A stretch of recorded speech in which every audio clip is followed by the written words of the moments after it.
Assalamualaikum warahmatullahi wabarakatuh. Nama saya Tiara Melinda dari kelas 11 F3. Di sini saya akan mempresentasikan materi tentang larutan dan emulsi. Berikut materinya.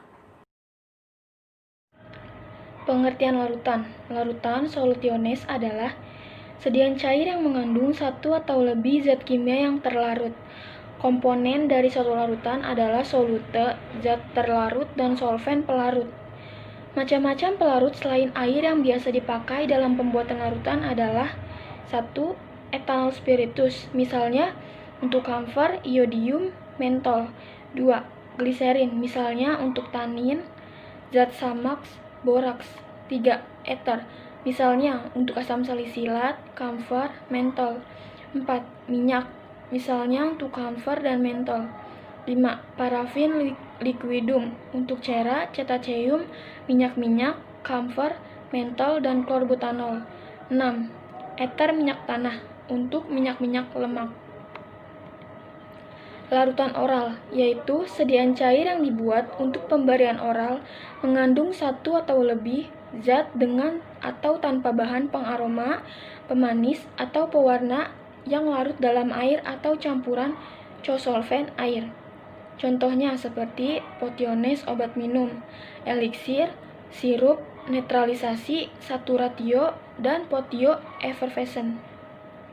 Larutan topikal. Larutan topikal adalah larutan yang biasanya mengandung air tetapi seringkali juga pelarut lain. Misalnya, etanol untuk penggunaan topikal pada kulit dan untuk penggunaan topikal pada mukosa mulut. Sediaan yang termasuk larutan topikal adalah 1. Colirum, 2. Gutae ophthalmicae, 3. Gagarisma atau gargle, 4. Litus oris, 5. Gutae oris, 6. Gutae nasal, 7. Gutae auriculares. A. Keuntungan bentuk sediaan larutan solutio dibandingkan dengan jenis sediaan lainnya antara lain. Yang pertama, lebih mudah ditelan daripada sediaan yang lain, sehingga dapat lebih mudah digunakan bayi, anak-anak, dewasa, maupun usia lanjut. 2. Segera diabsorpsi karena telah berbentuk sediaan cair, tidak mengalami proses disintegrasi maupun pelarutan seperti pada tablet atau pil. 3. Obat secara homogen terdistribusi ke seluruh bagian sediaan. 4. Mengurangi resiko terjadinya iritasi lambung oleh zat iritan aspirin KCl karena larutan langsung diencerkan dalam lambung. 5. Lebih mudah untuk menutupi rasa dan bau tidak enak pada obat dengan cara penambahan pemanis dan pengaroma. B. Kerugian bentuk sediaan larutan solutio dibandingkan dengan jenis sediaan lainnya antara lain 1. Bersifat voluminous sehingga kurang menyenangkan untuk dibawa atau diangkut dan disimpan, lebih berat. 2. Stabilitas dalam bentuk cair kurang baik dibandingkan dalam bentuk sediaan tablet, kapsul, pil, terutama apabila zat aktif atau bahan mudah terhidrolisis. 3. Larutan atau air merupakan media ideal mikroorganisme untuk berkembang biak sehingga diperlukan penambahan pengawet yang lebih banyak dibanding sediaan tablet, pil, krim, dan lain sebagainya. 4. Ketepatan dosis tergantung kemampuan pasien dalam menakar obat. 5. Rasa obat yang tidak menyenangkan akan terasa lebih tidak enak apabila dalam bentuk larutan, terutama jika tidak dibantu dengan pemanis dan pengaroma.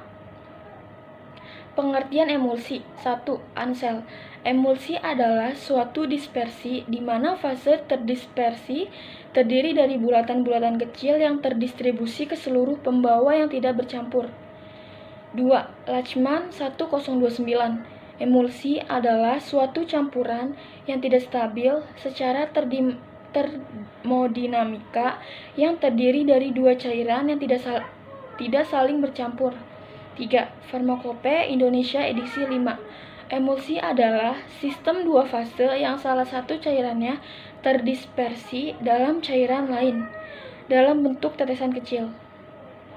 Komponen pembentuk emulsi. 1. Bahan dasar terdiri dari A. Fase disperse atau fase internal atau fase discontinue, yaitu zat cair yang terbagi-bagi menjadi butiran kecil ke dalam zat cair lain. B. Fase continue atau fase eksternal atau fase luar, yaitu zat cair dalam emulsi yang berfungsi sebagai bahan dasar pendukung dari emulsi tersebut. C. Emulgator adalah bagian dari emulsi yang berfungsi untuk menstabilkan emulsi. Emulgator alam seperti tumbuh-tumbuhan, gom Arab, agar-agar chondrus, hewani, gelatin, kuning telur, kasein, dan adepselen.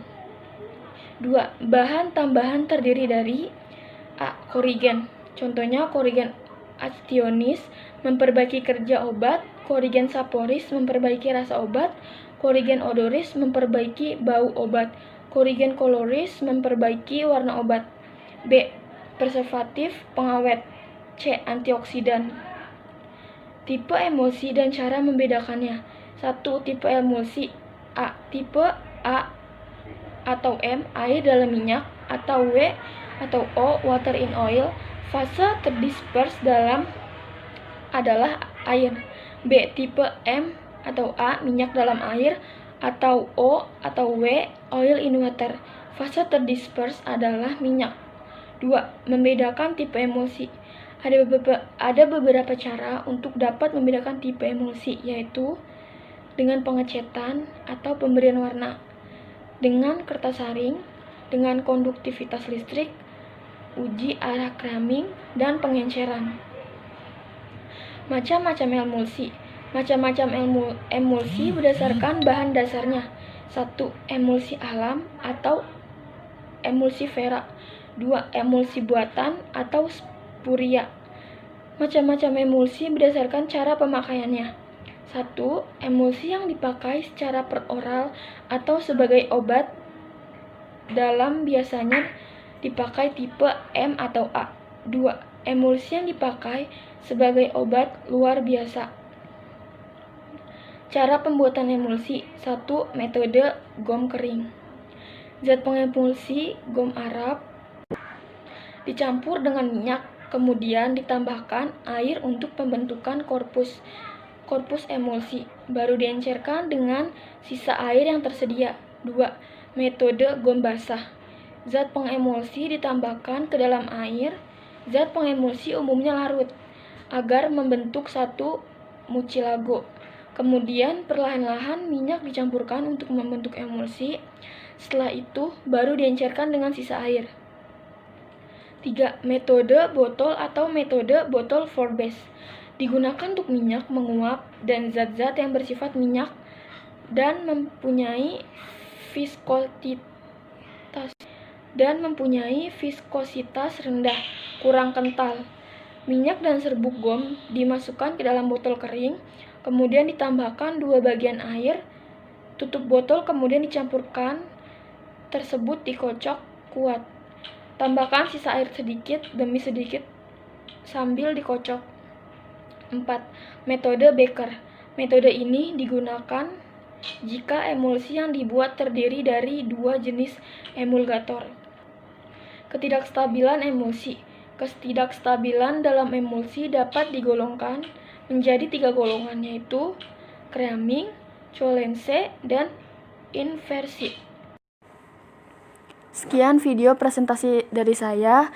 Kurang lebihnya mohon maaf. Wassalamualaikum warahmatullahi wabarakatuh.